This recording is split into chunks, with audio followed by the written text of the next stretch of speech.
Selamat datang pemirsa PKBM Siloam, Sekolah Zaman Now. Belajar bisa di mana saja, kapan saja, dan siapa saja.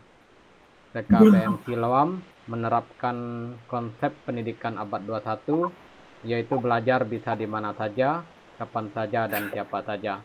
Jadi pembelajarannya tidak terbatas melalui Google Meet, tetapi bagi yang tidak mengikuti pembelajaran di Google Meet, dapat menonton rekaman pembelajaran daring di YouTube PKBM Siloam. Oke, pada malam hari ini kita akan belajar sosiologi, yaitu tema mobilitas sosial yang disampaikan oleh Ibu Cece Perdika, SAP. Kepada Ibu Cece Perdika, saya persilakan.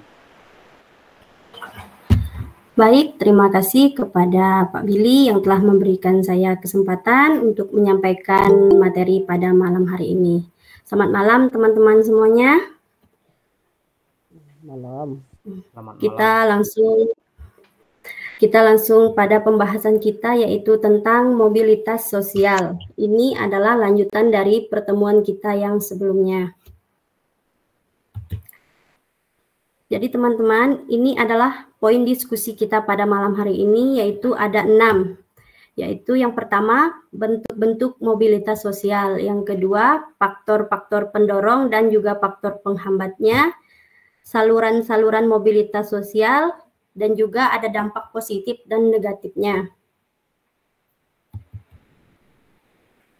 Ini adalah pengertiannya. Pengertian dari mobilitas sosial itu adalah perpindahan posisi seseorang atau sekelompok orang dari suatu lapisan ke lapisan lain, atau seseorang yang berubah kedudukan atau status sosialnya dari lapisan ke lapisan lain, seperti menjadi lebih tinggi atau lebih rendah dari sebelumnya, atau hanya berpindah peran tanpa merubah kedudukan.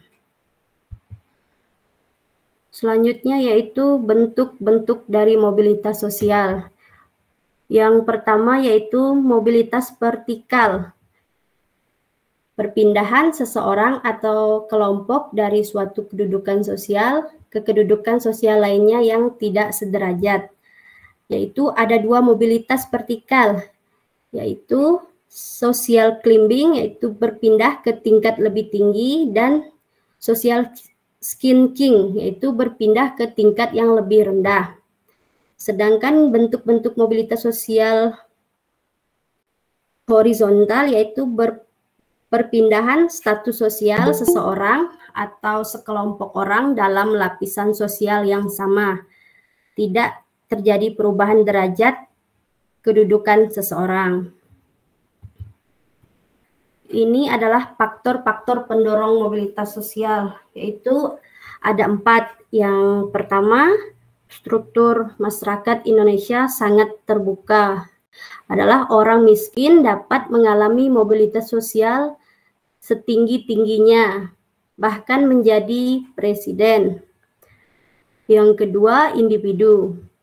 Individu sendiri yaitu setiap individu memiliki perbedaan dalam hal sikap, pengetahuan, dan keterampilan. Selanjutnya, sosial. Sosial yaitu dilahirkan. Tidak ada satu manusia pun yang dapat memilih status apabila tidak puas dengan kedudukan yang diwariskan oleh orang tuanya. Ialah dapat mencari kedudukannya sendiri di lapisan sosial yang lebih tinggi. Yang selanjutnya, ekonomi. Keadaan ekonomi yang baik memudahkan individu dan kelompok melakukan mobilitas sosial. Faktor pendorong mobilitas sosial juga terbagi menjadi bagian politiknya, yaitu Indonesia memiliki stabilitas politik yang baik sehingga para pemimpin dapat menjalankan pembangunan dengan baik. Selanjutnya, kemudahan akses pendidikan. Pada zaman penjajahan, pendidikan sulit didapat bangsa Indonesia. Sebagian besar masyarakat tidak bisa membaca. Ini adalah faktor-faktor penghambat mobilitas sosial, yaitu yang pertama, kemiskinan. Faktor penghambatnya yang pertama ialah kemiskinan, salah satu penyebab pendidikan yang rendah yang berpengaruh terhadap kualitas sumber daya manusia.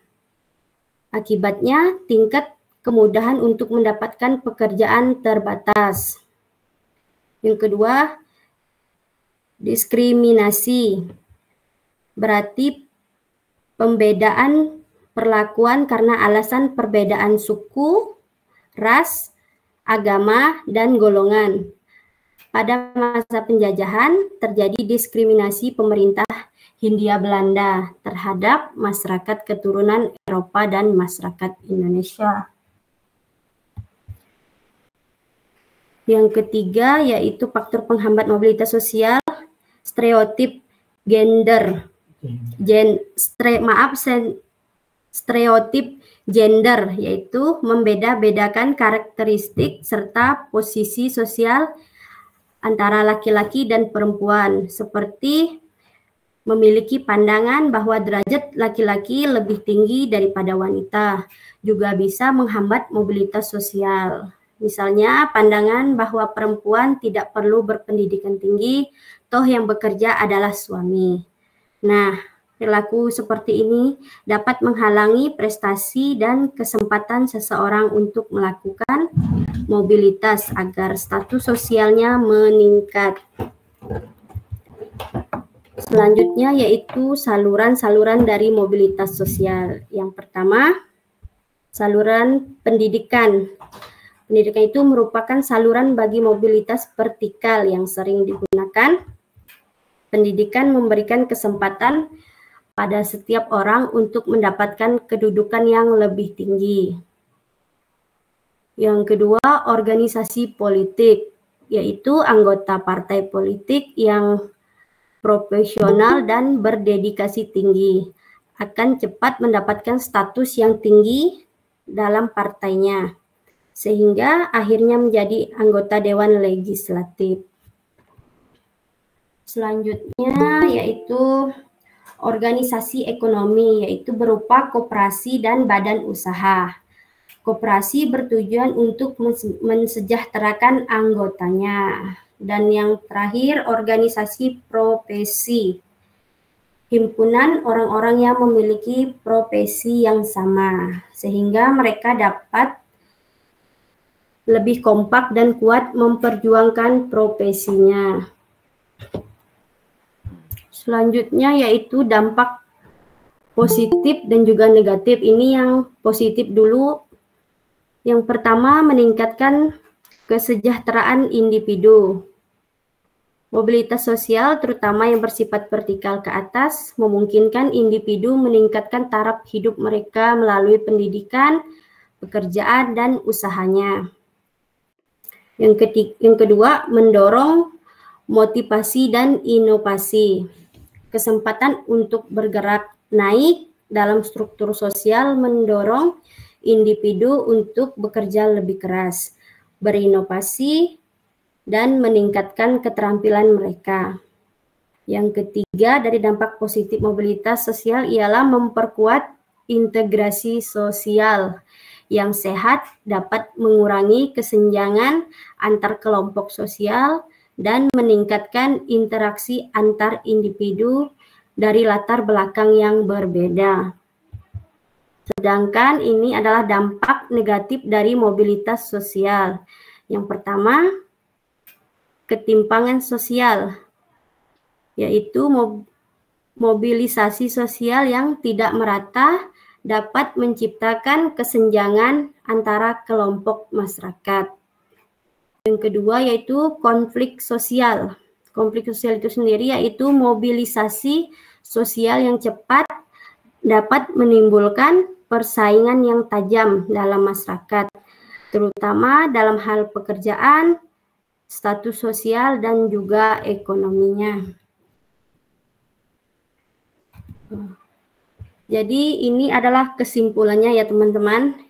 Ada 3 kesimpulan pada malam hari ini. Yang pertama yaitu mobilitas sosial mempengaruhi struktur sosial itu sendiri, yaitu mobilitas baik naik maupun turun dapat mengubah posisi individu atau kelompok dalam masyarakat yang berdampak pada dinamika sosial, pola interaksi, serta distribusi kekayaan dan kekuasaan. Yang kedua yaitu peluang mobilitas dipengaruhi oleh faktor sosial dan ekonomi. Ialah pendidikan, keterampilan, ekonomi, serta kebijakan pemerintah berperan besar dalam menentukan kesempatan seseorang untuk berpindah status, baik ke atas, yaitu mobilitas vertikal, maupun ke samping mobilitas horizontal. Dan yang terakhir dari kesimpulan kita yaitu mobilitas sosial memiliki dampak positif dan juga negatif. Mobilitas sosial dapat meningkatkan kesejahteraan dan motivasi individu, tetapi juga bisa menimbulkan ketimpangan dan konflik sosial jika tidak dikelola dengan baik. Oleh karena itu, diperlukan kebijakan yang mendukung mobilitas sosial yang adil dan merata. Baik, terima kasih. Sekian pembahasan dari saya. Jika ada kurang, saya mohon maaf. Saya kembalikan kepada Pak Billy atau pembawa acara kita. Terima kasih.